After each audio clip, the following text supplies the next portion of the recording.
Sige, dito kayo. Sinong kakaratiin? Ako. Dito kayo. Ano ba nangyari sa inyo? Bali sila, nangyari sa akin. Nagpahilot ako. Tapos tsahin ko. Nagpahilot kayo sa tiyahin nyo? Oo, kasi masakit ang katawan ko eh. Okay. Pero kung saan namin tsahin ko, kung yan natin eh, dati na natin, kasi puro lamig na.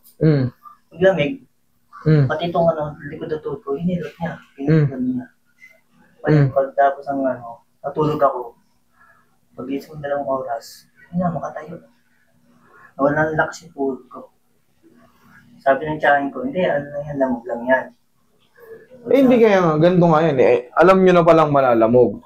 Hindi naman natin pinangalanan eh. Alam nyo na palang nalalamog. So, babaguhin na natin yan. Kasi nga may nadidisgrasya eh.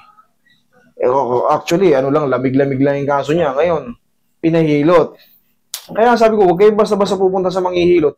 Kung ang tansya nyo ay walang alam sa anatomy ng katawan o sa mga pyesa ng natin. Kasi nga yung overpress, overstretch, overdiin, magdudulot siya ng pinsala sa ating mga katawan. Medium to soft lang tayo, hindi natin kailangan kasi mapapahamak yung tao. Tapos Ano pa? Namamaga yung mga paa mo, idol. Kasi, nauwi sa gout. Pag-check up ko, nauwi sa yung sa gout. Hindi nauwi sa gout, idol, baliktad. Ito, angat mo, Carl. Hindi mauuwi sa gout yung Ang nangyari, may gout ka na talaga tapos in-overpress ka kaya hindi ka makatayo. Kasi hindi basta-basta yung gout. Ngayon, kinabukasan, gout kagad ako. Hindi. Mahabang proseso yun bago ka magkaroon ng Mahabang proseso yun. Kaya, gusto ko lang malaman nyo kasi pag wala kayo sa medical field, hindi nyo gano'ng maintindihan yun. Hindi yung, kunyari ako, kumain ako ngayon ng karne kasi yung mga high protein, mga red meat. Magkaka-gout na agad ako kinabukasan or ngayon nagpahilot ako. Kinabukasan, gout na pala? Hindi. Ang ibig sabihin nun, meron na kayong gout, maaring borderline kaya hindi pa hindi pa gano'ng sumusumbong, pero nang overpress yung mga joints nyo, magsuswell kasi yun. Kaya tinuturo ko rito, pag merong gout o uric, haplos lang ng pagmamahal, halos baby lang. Kasi yan, pag na-overpress mo yan, kita mo, ganun lang. Medyo, ito kasi parang ugatan. Yan kasi ginagamit yung parang Kita mo, ganun lang. Hindi, may gout ka nga eh. Kita mo, ganun lang. Namimilay kayo agad. Lalo pa pag kayo, may-reset kayo ng hilot, talaga. Ngayon, hindi rin kayo pwede sa hilot. Ang gagawin nyo, medication yan. Medication yan. Anti-uric. Tapos pagka nauwi naman siya, gumaling ang uric ko, nauwi naman sa sciatica. Nauwi na sa sciatica. Ito, possible to. Pero yung nagpahilot kayo, nauwi sa gout, maling yun. Maling yun. Hindi pa kayo nagpapa-check up kasi na meron na kayong gout, tapos nagpahilot kayo. Kaya masakit-sakit na yung joint nyo, yun na yung iniinda nyo noon. Hindi nyo lang alam. Hindi nyo lang alam. Ito naman, lumbosacral, APL, X-ray. The normal lumbar lordosis is preserved. Okay? Weight-bearing falls anterior S1, denoting pelvic instability. L5 is sacralized. Alignment vertical joint space and vertebral heights are intact. Okay. Weight-bearing falls anterior. Okay. Ano ba yung L5 S1? Ito. Ayan, weight-bearing falls anterior. Anterior, paharap. Ito, tingnan mo, umabante. Dahil sa bigat. Ayan. Maring itulak ko ito rito sa puwitan nyo. Pwede yan. Tutukuran ko yun mo. Pwede kong mga konti pa lang naman eh. Hindi pa naman consider na eh. Tapos ngayon, idol, tingnan mo. Oh. Kaya kasi ito, pagka ko kasi hindi ako makaganon eh. Dito dati na hindi ako makaganon. Sir, severe gout kayo, sir eh. Severe gout arthritis kayo. Ayan o. Ano nga mo? Ayan o. May mga bukol eh. May mga konti. Ayan, nandito. Ayan o. Sir, hindi lang kayo nagpa-check up tapos nagpa-full body massage kayo. Kaya nalumpo kayo. Ngayon, malulumpo kayo ulit pag pinamassage nyo yan. Sasabihin natin imamassage ko yan, pero haplos lang baby. Tapos, medication to, tapos iwas kayo sa mga pagkain na mga bawal sa inyo, mga high protein. Ano bang madalas kinakain nyo? Ano ba madalas kinakain nyo? Sa sulat kasi sir, yung kung ano yung nakahain. Kaya Sir, ang hindi po ginagawa pwede ko, yun eh. kaya ang ginagawa Hindi ka pwede sa high protein, malulumpo ka lalo. Kaya ako, sa bala ang ginagawa ko, kung ano yung nakain, kung ano yung bawal sa akin. Minsan nag-isda na ako sa piraso. Tapos wala na. Yung balakang nyo, sir, pero yung gout, hindi pang sa akin yan. Okay, tingnan mo. Itong siyati, itong ano talaga. Ugat. Yung balakang mo, kaya ko yan. Pero ito, Yan boss, ugat lang talaga yan. Kasi pag buhat, yan ako, pag pinagbubuhat ko yun, mag-detect ka. Tapos diretso. Tapos yun. Mga ilang araw na mag-ano. Pero ngayon na siya. hindi, namamagaan talaga yung mga ano. Mamamagaan talaga yung mga joint mo. Lahat ng mga joint natin pag meron kayong gout. Nasaan yung result ng gout? Hindi ko natin boss. Gano'ng kataas? Hindi, na huling check-up po boss, okay na eh. Bumaba na siya Nasaan? na eh. Nasaan? Tignan ko muna. Hindi. Eh, may mga bukol yung daliri mo. May mga ano. Yung paa mo namamaga pa eh. Pagka sumasakit siya boss, pag sumasakit siya ng gusto, mamaga din siya. Pati yung kabila. Eh, kabila rin magaling eh. Paano sabihin Mamaga mo? din siya kasi masakit. Oh, ayan oh. Opo, yung maga talaga matalang. Ayan oh, ito pa. Di boss, yan, bata pa ako sa basketball din boss. Yung kabila. Kabila wala. Oh, ayan oh, namamaga oh. Ito boss talaga, matagal na to. Sige. Pero, Basketball. Pero yung, pag sciatica kasi, hindi nyo kumbaga, mas kabisado kayo sa inyo. Hindi pwedeng mamaga yung kaliwat kanang paa mo dahil sa sciatica. Hindi mangyayari yun. Ang mangyayari, gout and uric, isa lang yan. Gout. Yung dito sa sciatica, hindi mamamaga ang banyo yan. Ang pakiramdam na may sciatica. Pero sabihin natin may sciatica ka. Pero hindi ganyan. Meron kang ibang internal problem. Ang pakiramdam ng may gout, masakit yung puwet, masakit yung balakang, nagrarajit para may ground. Ganun lang ano. Pero hindi katulad yan, maga, left and right na paa mo parang manas. Hindi mangyayari yun. Dito lang to. Ito, sir. Ito, ma-adjust ko tong sa balakang mo. Ito, ma-adjust ko yan. Maaaring gumaan pakiramdam mo. Pero yung ibang sakit mo sa joint, mas more on ano yan. Magpa-check up kayo para mabigyan kayo ng tamang gamot para sa inyo. Kasi sa akin, hindi para sa akin yun. Hindi ako nagre-reseta ng gamot. Ina-advise ko lang kayo na magpa-check up pa rin kayo para the best. Sa tulong ko, sa tulong nila, mas makarecover kayo agad. Okay? nag-medical na mag-medical na ako siya na.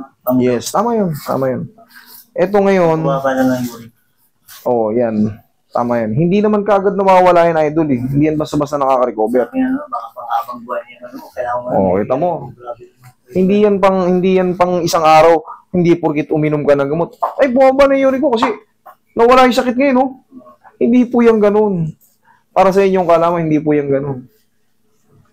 Mahirap kalaban to kasi once na kumain ka ng bawal, magugulat ka na lang. Ba? Eto na naman, no? Kumain lang ako ng konting baboy, namagayong pa ako. Nagsawsaw lang ako ng toyo. Isda naman ang inulam ko. Nagsawsaw lang ako ng toyo. Iyan na naman, namagana naman. Mahirap kalaban, daming pagkain bawal.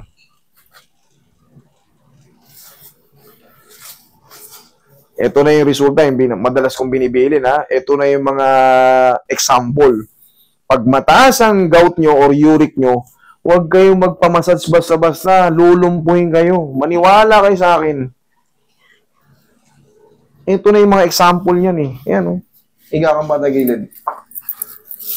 Bagay, kamag-anak mo naman yun na gano'n sa'yo eh. Wala kang dapat sisihin. Ikaw lumapit sa kanya eh.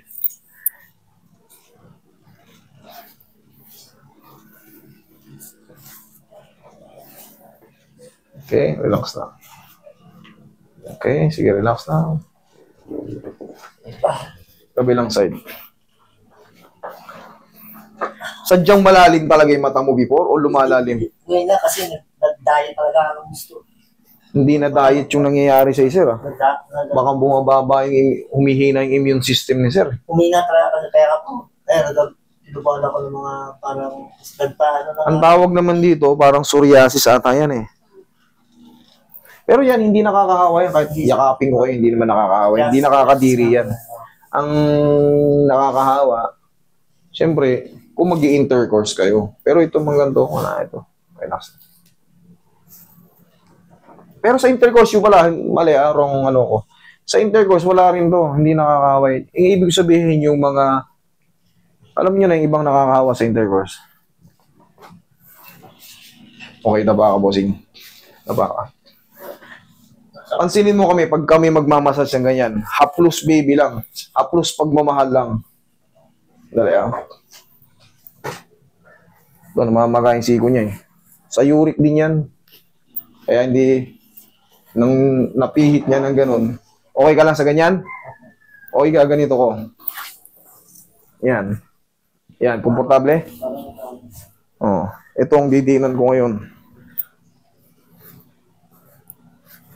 Relax lang ha. Yung. Naramdaman mo? Tapos. Oh, diyan ka lang. Nasaktan ka, hindi. Thank you, Lord.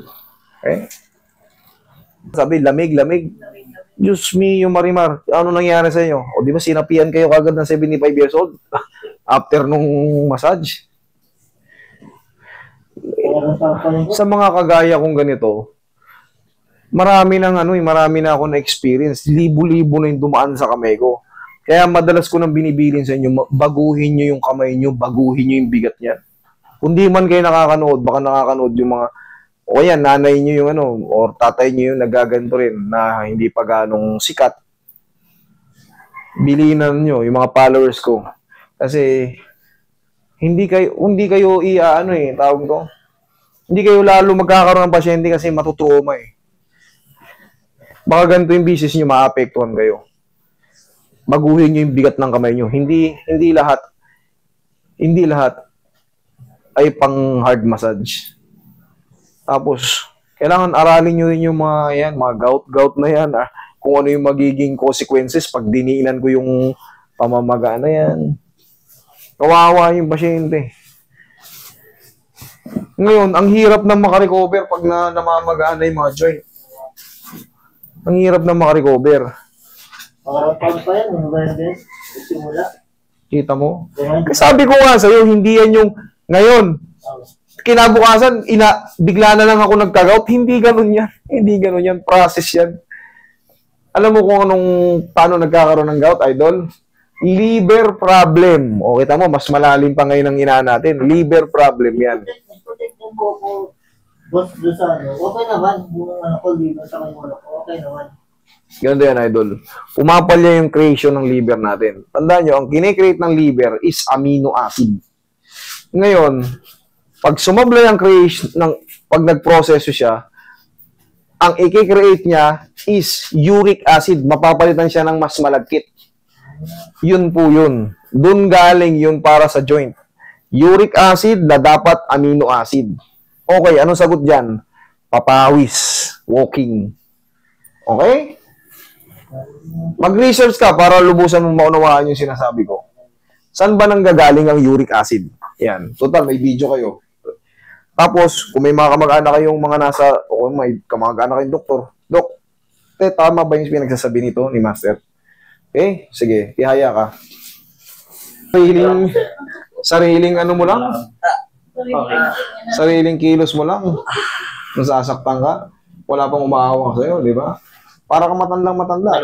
Lagi sa tiyan. Lagi sa tiyan yung kamay. Sa tiyan po yung kamay. Relax lang. Inhale. Exhale. Paano na lang pag nag-60 ka na? Uabot na, boss. Ito, idol, yung namamaga na ganito mo, i-elevate mo lang to, ha?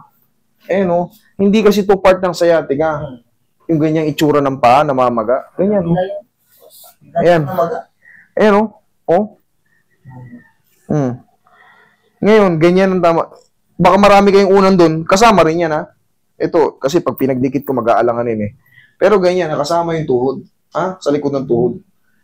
Para pagising mo na umaga, payat na yan. Elevation lang sagot dyan. Okay? Pagilid ka ulit. Ayan.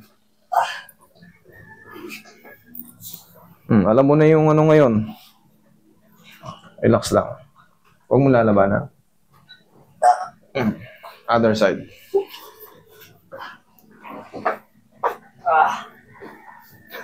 Hirap tumanda, no? Dito pa lang. Dito ko pa lang. Kahit wala pang gumagalaw sa kanya, kita nyo naman, hinahihirapan siya. Pero, yan ang ayusin natin eh. Pero yung itinulak ko sa'yo kanina, malaking bagay yun. Dahil sa x-ray mo, yun yung problema. Sabi ko kasi, madali lang itulak yan eh. Shoot na shoot. Okay, pagtatayo ka, tagilid ka, tukod mo yung siko mo, tukod mo yung kamay mo. Ay, sa kabila. Ano ba yung namamaga? Ito, no? Sa kabila. Okay. Tukod mo yung siko mo, tukod mo yung kamay mo, baba mo yung tukod, baba mo yung paa mo. Sige. Kasama mo. O yan. Eh, diyan ka na. Ang mahalaga, hindi persado yung balakang mo. Okay? Wala. Sira ka na kagad eh. Tapos, ang tamang haplos, ganyan lang, oh. Kung magbabaklas ng mga, ano, yung sabing lamig-lamig, Diyos ko po, napakadali. Kahit nga nakapikit eh. Kaya nga may bulag na naghihilot eh. Hindi naman sa, ano, sarcastic yun ako. Di ba? Maraming bulag na naghihilot. Kaya nga sabi ko, kahit nakapikit, tanggal yung, ano.